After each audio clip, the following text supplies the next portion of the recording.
L'histoire des Spiraires à Genève remonte à la fin du XIXe siècle, mais elle démarre un peu plus tôt avec la naissance de mon arrière-grand-père, Sigismond Spiraire, qui est né dans une famille juive très pratiquante et très pauvre d'un shtetl du sud-ouest de la Hongrie de l'époque, de l'Empire austro-hongrois, Asphonia, un endroit improbable où vivotaient quelques familles juives, dont ce Sigismond qui était le 17e enfant de la même mère.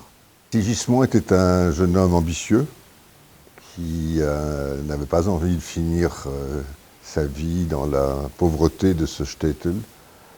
Et comme il était ambitieux et intelligent, à l'âge de 19 ans, il a décidé de partir à Vienne pour y passer sa maturité et y entreprendre des études de médecine. Inutile de dire qu'il a fait le voyage à pied, il n'a pas les moyens de faire autrement. C'était tout de même à 300 km de son village. Lorsqu'il est arrivé au lycée où il avait envie d'étudier, on lui a fait comprendre qu'il était trop âgé puisqu'il avait déjà 19 ans. Et donc il a reçu une fin de non-recevoir. Mais pas découragé pour autant, il est retourné dans son village, encore 300 km, toujours à pied, et a convaincu son rabbin de falsifier son passeport et de le rajeunir de 2 ans, ce dont on a la preuve par des documents universitaires qui sont restés dans la famille. Il est retourné au prix d'une nouvelle longue marche dans ce même lycée où la secrétaire a fait semblant de ne pas le reconnaître et a admis qu'il n'avait plus que 17 ans. Et il a si bien étudié dans ce lycée qu'il a obtenu la meilleure maturité de Vienne, ce qui lui a valu l'honneur d'ouvrir le bal de Sissi, impératrice d'Autriche.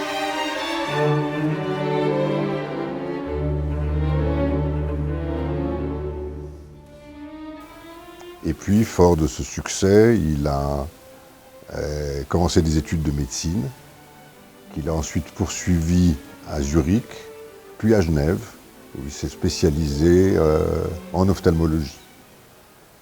À Genève, il aurait pu peut-être devenir le patron de l'ophtalmologie genevoise, mais les débouchés n'étaient pas forcément favorables pour un jeune émigré juif austro-hongrois. On lui a fait comprendre qu'il valait peut-être mieux qu'il s'exile, en tout cas momentanément. Et devant différents choix qu'il avait, il a opté pour une ville très importante à l'époque dans le bassin égéen, la ville de Smyrne. Entre-temps, il avait épousé à Genève Golda Auerbach, issue d'une famille de rabbins alsaciens. Et c'est avec Golda qu'il est parti à Smyrne dans les années 1880. Et c'est à Smyrne qu'il va exercer son métier d'ophtalmologue avec grand succès, connu d'ailleurs pour la générosité avec laquelle il pratiquait ce métier parce qu'il ouvrait son cabinet gratuitement aux populations les plus défavorisées. Et il est devenu de ce fait particulièrement populaire au point qu'une rue de Smyrne a un temps porté son nom. Donc c'est à Smyrne que sont nés les 5 enfants de Sigismond et de Golda Spiraire, 4 garçons et une fille. Parmi ces garçons, le grand-père de mon cousin, qui parlera dans un instant, Émile Spiraire, et mon grand-père, Léon Spiraire. Avec des trajectoires un peu différentes les uns et les autres dans leur formation de jeunes gens, les 4 frères se sont retrouvés en 1913 à s'associer dans une compagnie de tabac d'Orient créée par l'un des frères, Hermann, qui, avec la collaboration de ces 4 frères, a développé une compagnie extrêmement importante et qui va rayonner pendant de longues décennies, non seulement dans le bassin égéen, mais bien au-delà, et sous le nom de Tabac Spiraire. Le premier événement d'importance historique que je pense nous devrions rappeler, c'est la participation philanthropique, le sauvetage littéralement, que l'un des frères Spirer, Charles Spirer, a effectué lors de la guerre des Balkans. L'histoire des Balkans, de la guerre des Balkans, est une histoire très complexe en plusieurs épisodes. Et là, je vais n'en prendre qu'un. Nous sommes en 1916, la lutte entre les armées d'Orient, on va dire les Anglais, les Français, les Grecs, contre les armées ottomanes ou alliées, bat son plein. Et en échange de leur appui, les Ottomans s'allient avec les Bulgares et leur offrent les territoires de Macédoine qui leur donnent accès à la mer en contrepartie. Et les Bulgares occupent le nord-est de la Grèce, les régions de Salonique, Kavala, jusqu'à la Turquie actuelle, Kavala, Drama, Santis, etc. Évidemment, pour eux, c'est une acquisition de territoire et leur comportement s'approche fortement d'une épuration ethnique, puisque d'après les chiffres, environ 1/6 de la population grecque meurt dans diverses conditions à cette époque, en 2 ans. C'est énorme, 1/6, c'est quelque chose d'énorme, toutes les familles sont endeuillées. Les conditions sont absolument terribles. Terribles. Les Bulgares coupent la route du blé qui vient du nord. Et la famine fait que les gens meurent littéralement dans la rue. On a des témoignages. Un jour, l'ambassadeur américain écrit en disant « La situation est catastrophique. J'ai des témoignages comme quoi les gens meurent littéralement dans la rue. » Ce sont ces mots. Les Bulgares déportent des hommes pour les faire travailler en Bulgarie. Il y a des arrestations multiples, il y a des meurtres dans la rue. Ils essayent de demander aux gens de devenir bulgares, de changer leur nom, de prendre un nom à consonance bulgare et la nationalité bulgare. Ceux qui refusent sont exécutés sur place. Donc ce sont des conditions dramatiques. Et à ce moment-là, l'entreprise des tabacs Spirer a des bureaux et des entrepôts et des établissements dans diverses villes de cette région, en particulier à Kavala, le port, et à Drama, qui est le chef-lieu de la région. Mon grand-père, Charles Spirer, représente la compagnie. Il a ses bureaux à Drama, dans d'ailleurs une magnifique maison qui s'appelle la Maison de Marbre, d'où il se déplace beaucoup dans la région et il organise son commerce. Nous sommes en 1916 et lui voit ces exactions diverses qui le révoltent et il commence à organiser une assistance à la population. Ah, bien sûr, ses ouvriers, c'est leur famille, mais en fait toute la population. Il va participer à l'organisation de soupes populaires. Il décide, avec bien sûr l'appui de ses frères, de verser des pensions à tous les orphelins, à toutes les veuves des victimes et à tous ceux qui en ont besoin dans la région, avec l'argent de la compagnie. Il va autant que possible donner du travail. Il va négocier avec les Bulgares la libération de prisonniers. Et les Bulgares, sachant que les Juifs ont un attachement particulier à la vie, enlèvent des membres des communautés juives et viennent vers les communautés juives pour leur demander des rançons pour libérer ces otages. Et lui participe grandement avec la fortune familiale à racheter de nombreux otages et à les faire libérer. Les Bulgares, à un moment donné, on n'a pas la date exacte, décident de réquisitionner sa maison qui était à la fois son bureau et son entrepôt, la Maison de Marbre, et l'expulse, non sans le faire poser pour des photographies montrant leur domination et leur pouvoir, et en expulsant cet industriel suisse qui est malgré tout un notable. Et puis, avec le temps passant, les Bulgares réalisent que finalement c'est quelqu'un d'important et qui apporte aussi de l'argent. Alors ils se mettent à le courtiser. Et on trouve notamment comme témoignage, par exemple, une photo où il a invité au consulat bulgare de Kavala pour fêter l'anniversaire du roi Ferdinand bulgare. Et le vent commence à tourner pour les Ottomans. Et les Bulgares comprennent que l'argent qu'ils ont extorqué pour les otages, finalement, pourrait ne pas être en odeur de sainteté dans le futur.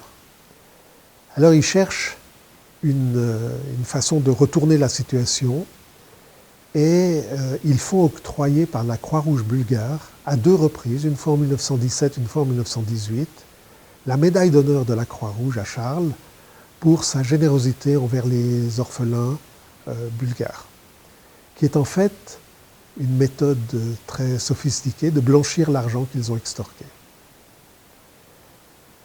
Et puis la défaite progresse en fait, la défaite des Ottomans et des Bulgares, et les Bulgares prennent peur. En juillet 1918, on est un mois et demi avant leur capitulation, ils demandent à la justice militaire de rechercher Charles. Charles disparaît. Il laisse une adresse à Constantinople, dans un hôtel. Constantinople, c'est le lieu où habitait son frère aussi. Les Bulgares demandent aux autorités ottomanes de le faire arrêter, enfin de le présenter à la justice, on ne dit pas faire arrêter. Et tout laisse à penser que leur seul but est de l'éliminer. Et en fait, Charles a disparu. On trouve des documents où ils relancent les recherches 2 semaines avant leur capitulation. Donc la situation devient urgente, mais Charles est introuvable.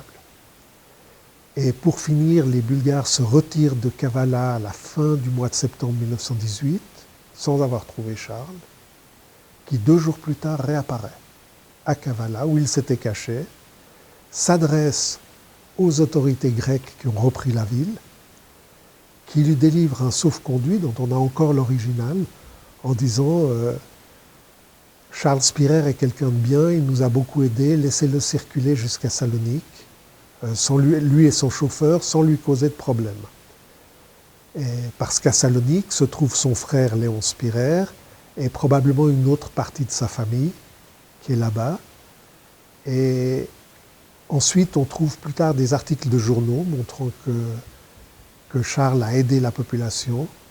Et en fait, les historiens qui travaillent sur ce sujet aujourd'hui disent que par son action, il a sauvé plusieurs milliers de vies grecques dans la région, probablement plus de 10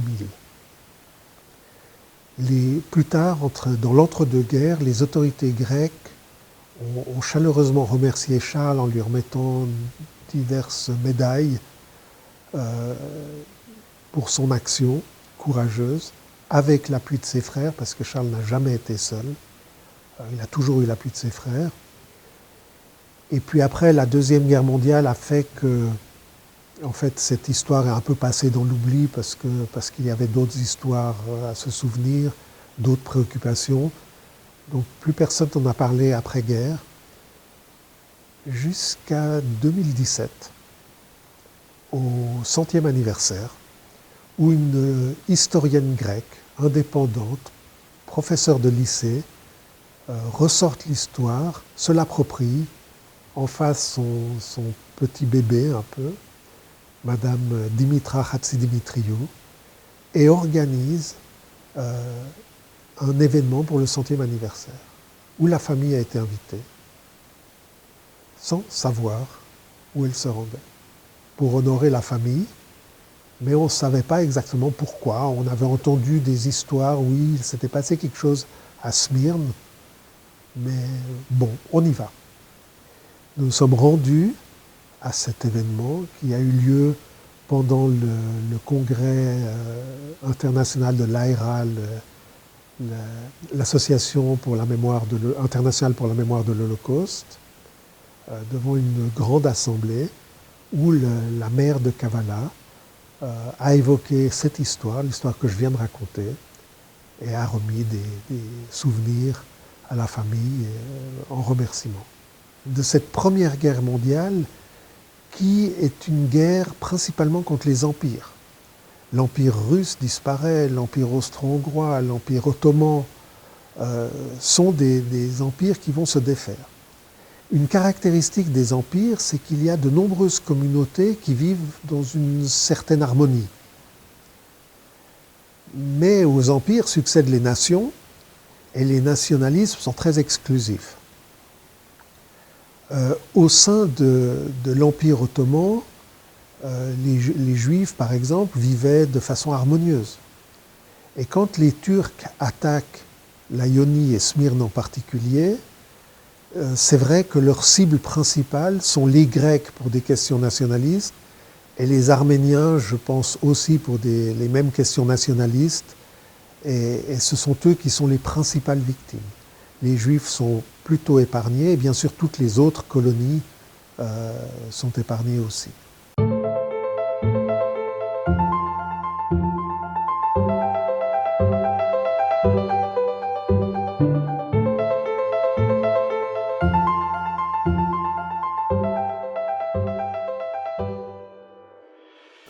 On peut préciser que le choix de Smyrne pour exercer son métier d'ophtalmologue par Sigismond Spiraire était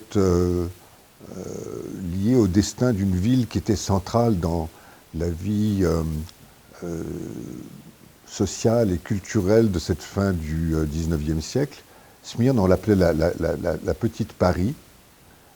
C'était un de ces comptoirs qu'on appelait les échelles du Levant, qui, avec Alexandrie, Constantinople, Alep, Beyrouth et quelques autres grands ports, amenait une vie commerciale extrêmement importante dans le bassin égéen et méditerranéen, mais aussi une vie culturelle très importante. Et il y avait à Smyrne notamment une communauté juive importante dans laquelle Sigismond s'est senti bien accueilli.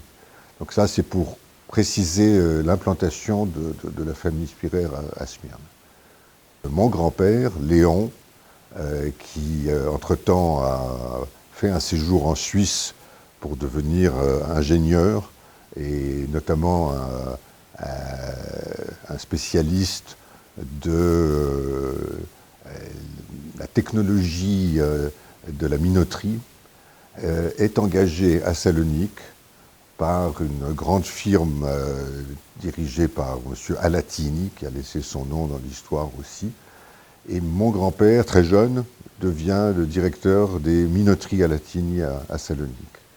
Or, un événement majeur va se dérouler à l'été 1917 à Salonique, c'est l'incendie de la ville basse de Salonique, et dans une grande mesure de la ville juive qui comptait 50 000 habitants à l'époque, qui va détruire pratiquement toute la ville. Et à l'issue de cet incendie dramatique auquel mon grand-père a assisté, il va s'agir de reconstruire Salonique. Alors dans un premier temps, il faut mentionner que mon grand-père, Léon Spiraire, s'est associé avec le Joint, qui déjà à l'époque avait entrepris des activités de sauvetage très importantes dans la région, et que c'est grâce à ces activités que des dispensaires, des hôpitaux, des écoles, des synagogues ont pu être reconstruits assez rapidement. Mais l'anecdote que je voudrais raconter, qui est intéressante et amusante, c'est qu'au printemps suivant, en 1918, la Pâque juive approchant, Pessah approchant, s'est posé la question de la matzah. Comment faire pour produire cette matzah pour une communauté considérable, alors que rien n'avait encore été reconstruit dans les boulangeries juives agréées par le rabbinat.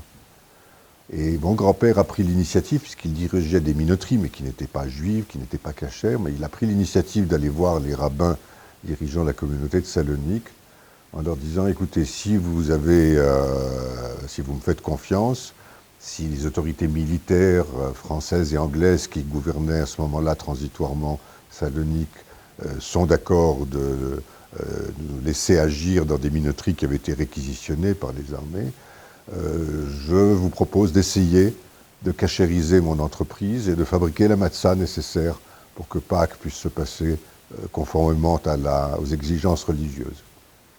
Les rabbins ont dit oui, et en l'espace de quelques semaines, mon grand-père a fait ce qu'il avait promis, c'est-à-dire qu'il a cachérisé ses usines et fabriqué la matzah,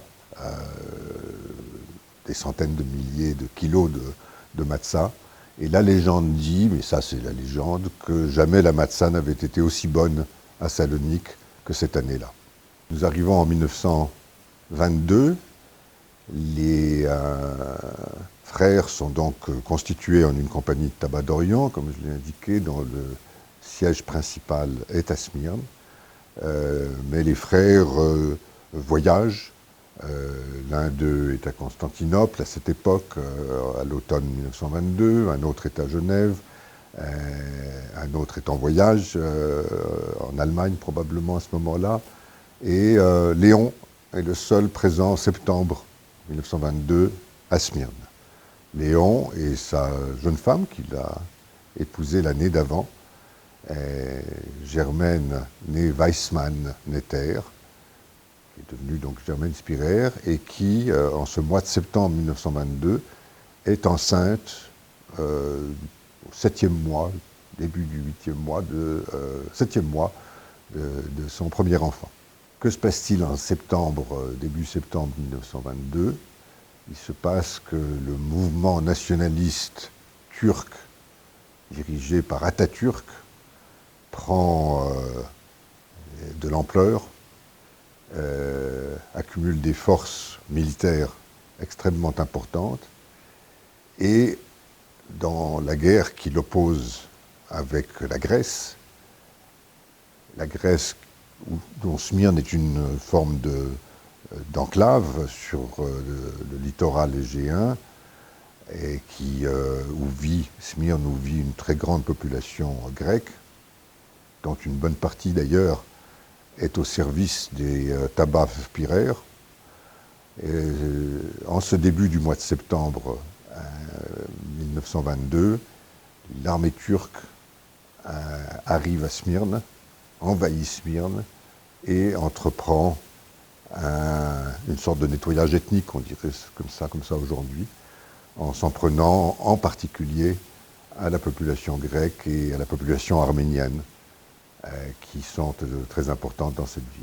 Conscient de la gravité de la situation et anticipant que l'armée turque va provoquer un véritable carnage dans cette ville de Smyrne, au détriment de la communauté grecque et arménienne, Léon fait embarquer dès que possible sa femme Germaine, son père Sigismond, sa mère Golda et une sœur de Golda, la tante Léonie, sur l'un des tout derniers bateaux à quitter le port de Smyrne avant l'incendie, donc au mois de septembre 1922. Ce bateau, le SS Lamartine, va les amener à Marseille, et de là, la famille gagnera Paris et Genève. Léon aurait pu partir avec, mais c'était un chef d'entreprise non seulement talentueux sur le plan des affaires, mais qui avait une déontologie et un sens moral des plus élevés. Et pas une seconde, il n'a été question dans son esprit d'abandonner les milliers, peut-être dizaines de milliers, je ne sais pas exactement combien d'employés travaillaient à Smyrne pour les tabacs Spirer, mais ils étaient très nombreux.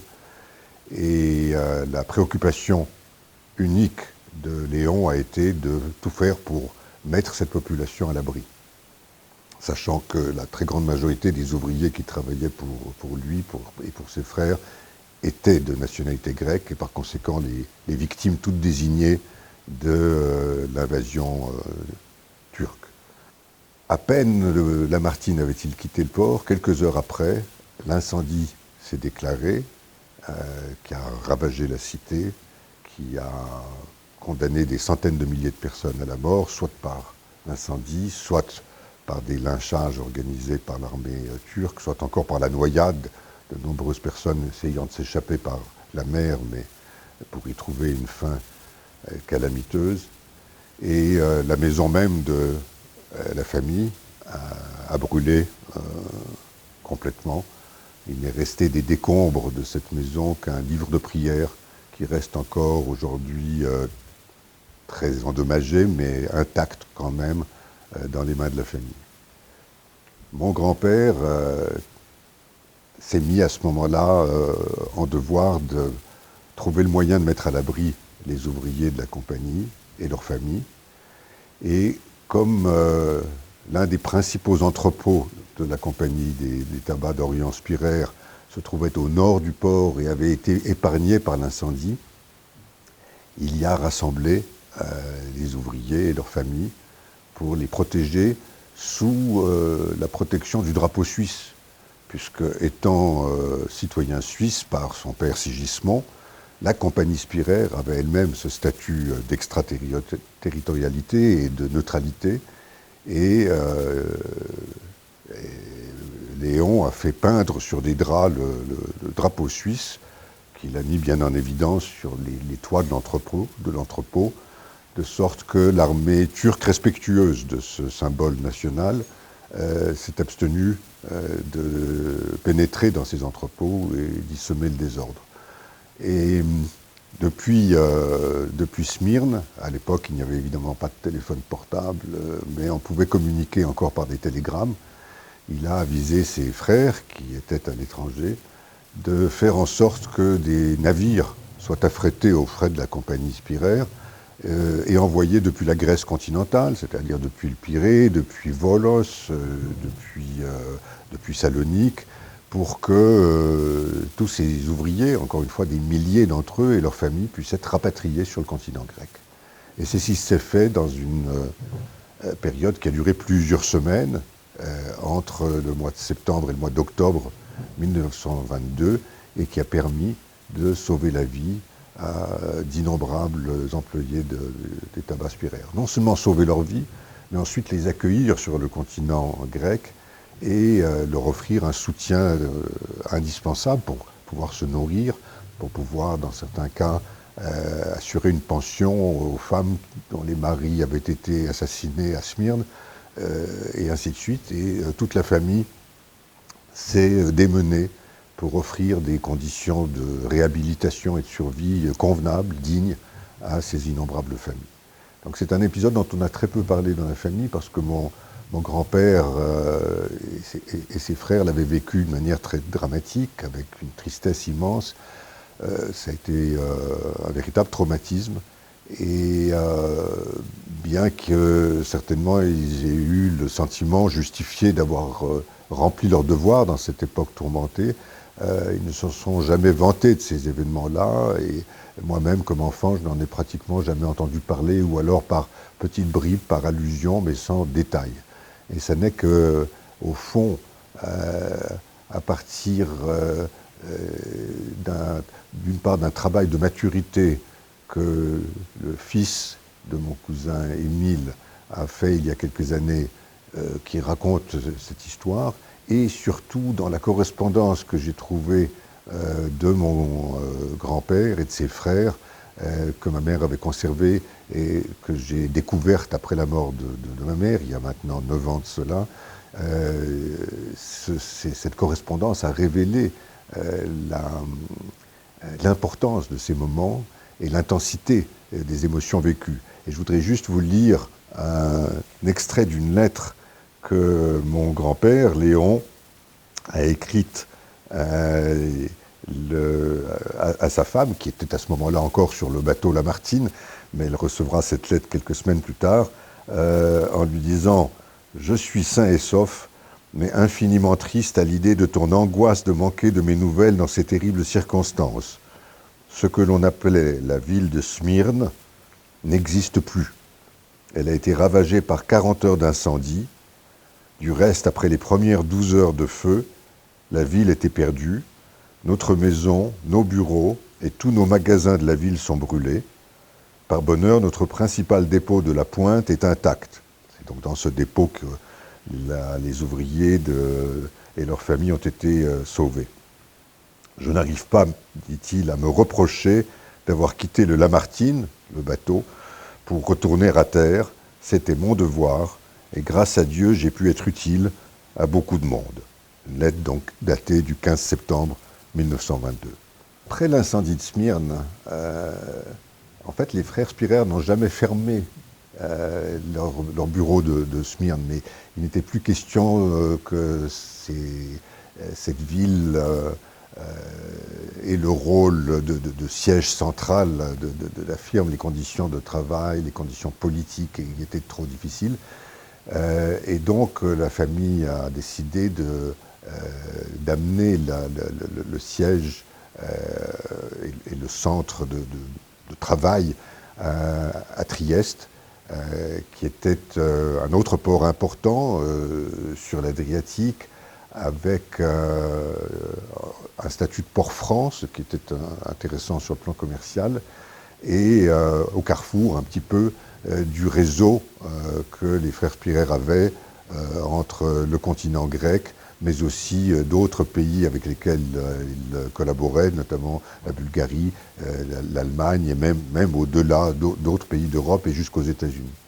Et donc Trieste est devenu le point d'ancrage des tabacs Spirer et de ma famille, puisque Léon et Germaine se sont installés à Trieste dès les mois qui ont suivi l'incendie de Smyrne. Germaine, entre-temps, avait accouché à Paris de ma tante, Annette Spirer, devenue Smidoff, un autre nom qui a été très important au CIMES de la communauté israélite de Genève.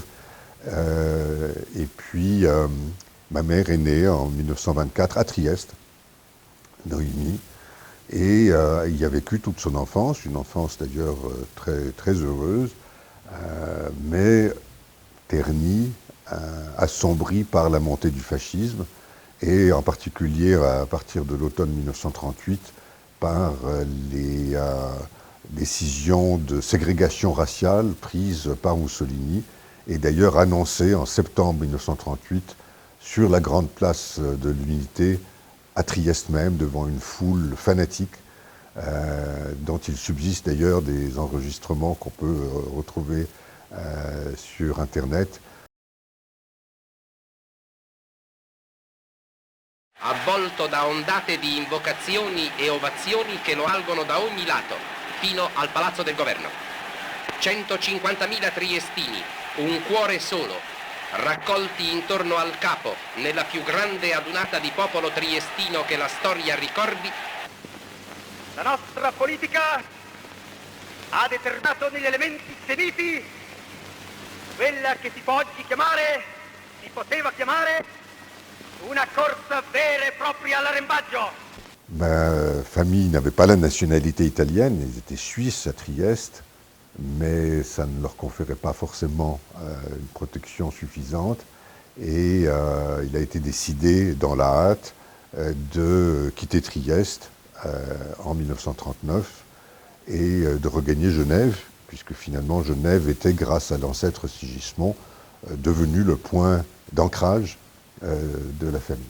Et c'est donc au printemps 1939 que ma mère, sa sœur aînée, ses deux sœurs cadettes qui entre-temps étaient nées aussi à Trieste, et leurs parents, tantes, etc., sont arrivés à Genève et s'y sont installés, et par la suite ont contribué à la vie de la communauté jusqu'à la période contemporaine. Comment se fait-il que nous ignorions tout ? Bien, ces histoires sont absolument terribles. Ce que Charles a vu est quelque chose d'absolument horrible. Il faut préciser que Charles était veuf depuis quelques années. Sa jeune femme est morte dans une épidémie de typhus à Salonique. Il avait un bébé de 18 mois dont la grand-mère s'occupait. Il était seul à Kavala. Et il en est sorti traumatisé au point que personne dans la famille n'avait entendu parler de cette histoire. Et puis lorsque j'ai décidé de m'y intéresser, de commencer à chercher dans les archives, on avait deux caisses de documents que jamais personne n'avait ouverts, qui étaient passés de déménagement en déménagement dans les caves. J'ai dit, tiens, je vais ouvrir. Et là-dedans, j'ai trouvé toutes sortes de documents, peut-être les photos qui illustrent cette interview, certaines d'entre elles, mais aussi un manuscrit, un essai philosophique à la recherche de Dieu, écrit de sa main entre décembre 1916 et décembre 1917, il est daté, qui se conclut par un 11e commandement, qu'il souhaite ajouter aux 10 commandements que nous connaissons. Et ce 11e commandement dit « Tu aimeras les générations futures et tu t'emploieras de ton vivant à leur bonheur. »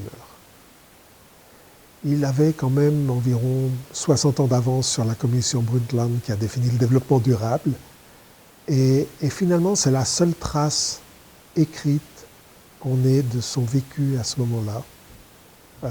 Il n'a jamais parlé ultérieurement.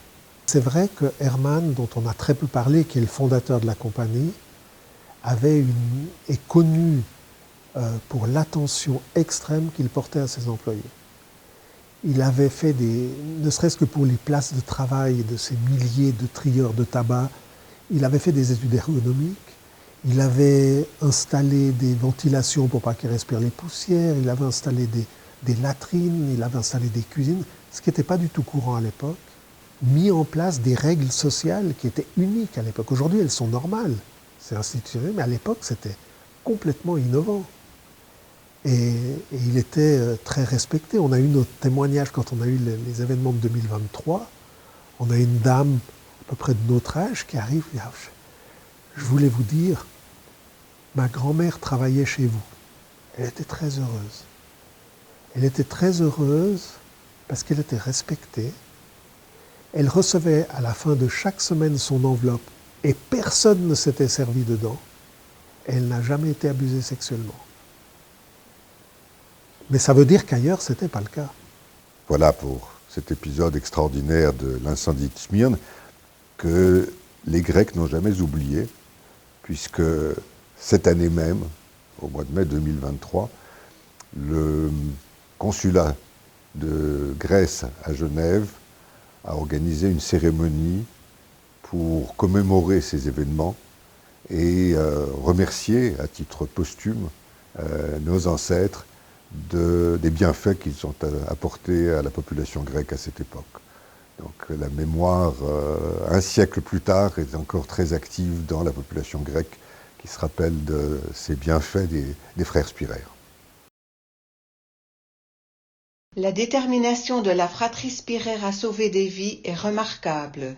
Charles quitte à 8 reprises la zone occupée par les Bulgares, comme en témoignent les tampons sur son passeport, pour revenir chaque fois aider les populations en détresse. De son côté, Léon, témoin des premières horreurs à Smyrne, met en sécurité sa famille sur le vapeur Lamartine, puis retourne courageusement secourir ses employés, leurs familles et d'autres victimes. Quant à Hermann, il souffre de tuberculose. Mais il revient précipitamment à Smyrne. Les 3 frères ont donc délibérément choisi de plonger dans l'enfer de la violence pour sauver des vies en risquant les leurs.